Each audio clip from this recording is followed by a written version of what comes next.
வணக்கம் நண்பா, இன்னைக்கான வீடியோவில் எதை பற்றி பார்க்க போறீங்க அப்படின்னு பார்த்தீங்கன்னா, கிட்டத்தட்ட ஒரு 2 கபடி பிளேயர்ஸை பற்றி ஒரு அப்டேட் வந்து இருக்கு. ஸோ அதே போல் ஒரு 2 இன்ட்ரெஸ்டிங்கான ஃபேக்ட் இருக்கு.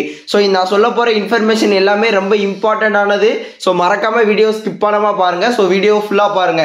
அதே போல் நாளையிலேருந்து தொடர்ச்சியாக எல்லா நாளும் கபடி வீடியோஸ் வந்து வந்துடும். ஓகேங்களா நண்பா?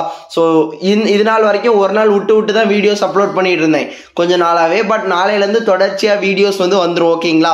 ஸோ அப்படி இருக்கும்போது நம்ம சேனலை ஃபுல் அண்ட் ஃபுல் சப்ஸ்கிரைப் பண்ணி சப்போர்ட் பண்ணுங்க. ஸோ இந்த வீடியோ பிடிச்சிருந்து அப்படின்னா கடைசியில் ஒரு லைக் பண்ணிக்கோங்க. ஸோ வாங்க வீடியோ ஸ்டார்ட் பண்ணிடலாம். ஃபர்ஸ்ட் வந்து நம்ம தமிழ்நாட்டோட ஐசிஎஃப் டீம்ல இருக்கிற சஞ்சீவி அண்ணே, அதாவது நம்ம தெலுங்கு டைட்டன்ஸ் டீமுக்காக ப்ளே பண்ணார் இல்லையா, ஒரு ஆல்ரவுண்டர் சஞ்சீவி ப்ரோ. ஸோ அவருக்கு வந்து இப்போ ரீசெண்டாக மேரேஜ் வந்து நடந்திருக்கு. ஸோ ஃபர்ஸ்ட் அவருக்கு வந்து கங்க்ராச்சுலேஷன்ஸ் வந்து சொல்லிடலாம். So happy married life Sanjeevi bro. So இப்போவும் போல எப்போவுமே சந்தோஷமா இருங்க. ஸோ அவ்வளோதான். ஸோ அடுத்த அப்டேட்டை பார்த்துடலாம். அடுத்ததான் நம்ம அர்ஜுன் தேஷ்வாலை பற்றி தான் பார்க்க போகிறோம். ஸோ அர்ஜுன் தேஷ்வாலை பொறுத்தளவு மிஸ்டர் கன்சிஸ்டண்டாக எல்லா சீசனும் பர்ஃபார்மன்ஸ் கொடுத்துட்டு இருக்கார். ஜெய்ப்பூர் டீமுக்கு லீடிங் ரைடராக இருக்கிறாரு. ஸோ இந்தியன் டீமோட ஃபியூச்சர் சென்சேஷன். ஸோ இந்த மாதிரி நிறைய விஷயங்கள் வந்து இவரை பற்றி நம்ம பேசிகிட்டு இருக்கோம். அந்த மாதிரி நேரத்தில் இவரை பற்றி ஒரு லேட்டஸ்டான அப்டேட் வந்து கிடச்சிருக்கு. என்ன அப்படின்னு கேட்டிங்கன்னா, அர்ஜுன் தேஷ்வால் வந்து சர்வீஸ் டீமுக்காக தான் ப்ளே பண்ணுவார் அப்படிங்கிற மாதிரி நம்ம எல்லாருக்குமே தெரியும். இப்போ நேஷனல் கேம்ஸ்லேயே இருக்கட்டும், ஸ்டேட் கேம்ஸ்லேயே இருக்கட்டும், இப்போ ரீசெண்டாக நடந்த 17th சீனியர் நேஷனல் கேம்ஸ்லேயே இருக்கட்டும், சர்வீஸ் டீமுக்காக தான் ப்ளே பண்ணுறாரு. ஏன்னா அவர் வந்து அங்கே தான் வேலை பார்க்குறாரு. ஓகேங்களா? அவர் வந்து சர்வீஸ் டீம் அந்த ஜாபை வந்து ரிசைன் பண்ணியிருக்காரு. ஓகேங்களா? ஸோ நீங்கள் வந்து நினச்சி பாருங்கள், சர்வீஸ் டீமோட ஜாப் வந்து ரிசைன் பண்ணுறாரு. ஸோ சர்வீஸ் டீமும் கிட்டத்தட்ட ரயில்வேஸ் டீம் போல தான், ஃபுல் அண்ட் ஃபுல் பிகேஎல் பிளேயர்ஸை வச்சு உருவாக்கப்பட்ட ஒரு டீம் தான் இந்த டீம், நம்ம சர்வீஸ் டீமும் கூட. ஸோ அந்த மாதிரி ஒரு பெரிய டீம்ல வந்து வெளியே வராரு. நவீன்குமார் கூட இன்னும் சர்வீஸ் டீம்ல தான் இருக்கிறாரு. அவர் வந்து இப்போ இன்ஜுரினால தான் இந்த 17th சீனியர் நேஷனல் கேம்ஸ்ல ப்ளே பண்ணல. ஸோ அப்படி இருக்கும்போது அந்த சர்வீஸ் டீம் ஜாப்ல இருந்து நம்ம அர்ஜுன் தேஷ்வால் வந்து வெளியே வரார். எதனால அப்படின்னு பார்த்தோம் அப்படின்னா, அவருக்கு வந்து டிஎஸ்பி போஸ்ட் வந்து உத்தரப்பிரதேஷ்ல வந்து கிடைச்சிருக்கு. அதாவது டிஎஸ்பி, அதாவது அவர் போலீஸ் ஆயிருக்காரு. ஸோ உத்தரப்பிரதேஷ்ல டிஎஸ்பி போஸ்ட் கிடைச்சிருக்கனால அவர் வந்து அந்த சர்வீஸ் டீம் ஜாபை விட்டு வெளியே வராரு. உண்மையிலே இதெல்லாம் நல்ல விஷயம் தான். ஏன்னா கபடி பிளேயர்ஸ்க்கு இந்த மாதிரி ஜாப்லாம் கிடைக்கிறத பார்க்கும்போது ரொம்பவே சந்தோஷமா இருக்கு. ஆனால் இதெல்லாம் மற்ற ஸ்டேட் பிளேயர்ஸ்க்கு தான் கிடைக்குது. ஒரு அஜய் தாக்கூருக்கு கிடைச்சிச்சு, இப்போ உத்தரப்பிரதேசில் அர்ஜுன் தேஷ்வாலுக்கு கிடைக்குது. ஸோ இதெல்லாம் மற்ற ஸ்டேட் பிளேயர்ஸ்க்கு வந்து கிடைக்குது. அதே போல் நம்ம தமிழ்நாட்டிலையும் கிடைச்சா ரொம்பவே சந்தோஷமா இருக்கும். ஆனால் அப்படிதான் கிடைக்காது. ஏன்னா இன்னைக்கு தமிழ்நாட்டு டீமோட நம்பர் 1 ரைடர் அஜித் குமார் அண்ணனுக்கே ப்ராப்பரான கவர்மெண்ட் வேலை இல்லை. அதெல்லாம் தாண்டி நம்ம தமிழ் பசங்களுக்கு இந்த மாதிரி போஸ்டிங்லாம் கிடைக்கும்னு நான்லாம் வாய்ப்பே இல்லைங்க. அடுத்ததா உங்களுக்கு வந்து ஒரு மிகப்பெரிய இன்ட்ரெஸ்டிங்கான ஃபேக்டா தான் கொண்டு வந்திருக்கேன். இது வரைக்கும் இந்த ஃபேக்ட் வந்து கேள்விப்பட்டிருக்க மாட்டீங்க. கிரிக்கெட்டை பொறுத்தளவு ஒரு மிகப்பெரிய கிரிக்கெட் கிரவுண்ட் எது அப்படின்னு கேட்டிங்கன்னா, அகமதாபாத்தில் இருக்கிற நரேந்திர மோடி ஸ்டேடியம் இந்தியாவில் இருக்கு. ஸோ அதுக்கு அடுத்தபடியா 2வது ஸ்டேடியம் வந்து ஆஸ்திரேலியா மெல்பர்ன் ஸ்டேடியம். ஓகேங்களா? கிரிக்கெட்டை பொறுத்தளவு.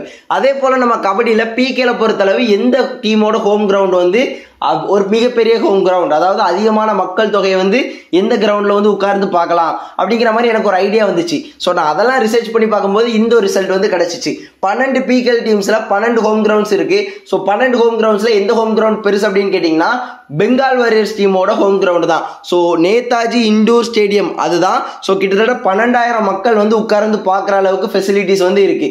ஸோ ஆனால் 12,000 மக்களும் வந்து உட்கார்ந்து பார்ப்பாங்களா அப்படின்னு கேட்டிங்கன்னா அது தெரியல.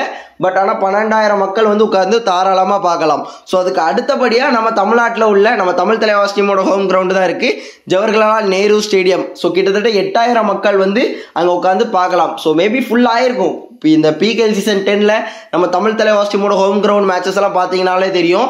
நம்ம சென்னை பசங்கள்லாம் நம்ம தமிழ் தலைவாஸ் ஃபேன்ஸ் எல்லாம் தெறிக்க விட்டுருப்பாங்க. ஸோ எனக்கு தெரிஞ்சு கிட்டத்தட்ட 8,000 சீட்டுமே ஃபில் ஆயிருக்கும்னு தான் நினைக்கிறேன். அதே போல பிகேல ப்ளே பண்ற 12 டீம்ஸோட ஹோம் கிரவுண்ட்ஸ்ல எந்த ஹோம் கிரவுண்ட் சின்ன கிரவுண்ட் அப்படின்னு பார்த்தோம் அப்படின்னா, அது வந்து நம்ம ஜெய்ப்பூர் டீமோட ஹோம் கிரவுண்ட் தான். ஓகேங்களா? சவாய் மான்சிங் ஸ்டேடியம் ஜெய்ப்பூர் அப்படிங்கிற மாதிரி தான் போட்டிருக்கு. வெறும் 2,000 மக்கள் மட்டும்தான் அந்த கிரவுண்ட்ல உட்காந்து பார்க்க முடியும். ஸோ பிகேல பொறுத்தளவு ரொம்ப சின்ன ஹோம் கிரவுண்ட், அதிகமான குறைஞ்சபட்ச மக்கள் உட்காந்து பார்க்குற மாதிரியான ஃபெசிலிட்டிஸ் உள்ள ஒரு கிரவுண்ட் அப்படின்னா அது வந்து நம்ம ஜெய்ப்பூர் டீமோட ஹோம் கிரவுண்ட் தான்.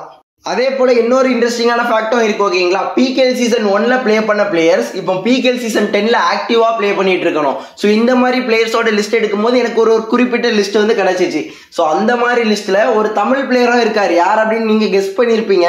பிகேஎல் சீசன் 1ல ப்ளே பண்ண ஒரு பிளேயர் பிகேஎல் சீசன் 10லையும் ஆக்டிவா ப்ளே பண்ணியிருக்கணும். ஸோ ஒரே ஒரு தமிழ் பிளேயர் இருக்கார். யாரு? நம்ம சந்திரன் ரஞ்சித் அண்ணன் தான். ஸோ இன்னைக்கு தமிழ்நாட்டில் ஒரு எக்ஸ்பீரியன்ஸ்டான கபடி பிளேயர் பிகேஎல் ப்ளே பண்ற பிளேயர் அப்படின்னா அது வந்து நம்ம சந்திரன் ரஞ்சித் அண்ணன் தான். ஸோ ஒரு காலத்தில் டாப்பாக இருந்தார். ஸோ இப்போவுமே ஒரு இன்ஜுரி பிறகு ஸோ அடிபட்டிருந்துச்சு. அதன் பிறகு ஹரியானா ஸ்டீலர்ஸ் டீமுக்காக ஒரு மாஸ் கம்பேக் வந்து கொடுத்தார். மறுபடியும் ஒரு இன்ஜுரி வந்து ஏற்பட்டுச்சு. ஸோ மேபி அவர் வந்து அந்த பிளே ஆஃப் மேட்சஸ்லாம் ஹரியானா டீமுக்கு ப்ளே பண்ணியிருந்தார் அப்படின்னா, ஒரு இன்ஜுரி இல்லாமல் ப்ளே பண்ணியிருந்தார் அப்படின்னா மேபி ஹரியானா டைட்டில் கூட அடிச்சிருக்கலாம். ஏன்னா அவரோட பர்ஃபார்மன்ஸ் வந்து ரொம்ப முக்கியம். அவர் இருந்த வரைக்கும் அவர் தான் பிரைமரி ரைடராக சூப்பராக ப்ளே பண்ணிட்டு இருந்தார். So unlucky.